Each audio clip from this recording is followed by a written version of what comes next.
আজকে শুভ দশমী আমার তরফতে আপনাদেরকে শুভ দশমী এবং শুভেচ্ছা রইল। তো আমার ছোট ভাইগুলো এবং বন্ধুগুলো ইনভাইট করেছিল, চল দশমী ঘুরতে যাই।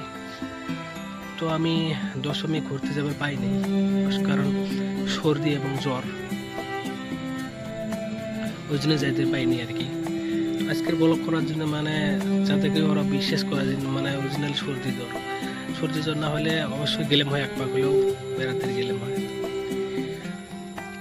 তো আমার তরফ থেকে শুভ দশমী সবাই। আর এখান থেকেই দেখা যায়, দেখেন আমাদের এখানে পুষ্পার বগলত আছে, দেখেন এই যে তারা ঘুরতে আছে। তো যাইতে তো মন করে, কিন্তু সর্দি জ্বর যাইতে পারলাম না। এই দেখেন ভাইরা, এই যে এখানে আমাদের এইখানে কোচপাড়া আছে, এই যে কোচপাড়া এখানে আজকে লাস্ট দশমী। তো এই জন্য তাদের দুর্গা মাকে নিয়ে এই যে ঘুরতে আসছে, দেখেন এই যে দেখা যায়, দেখেন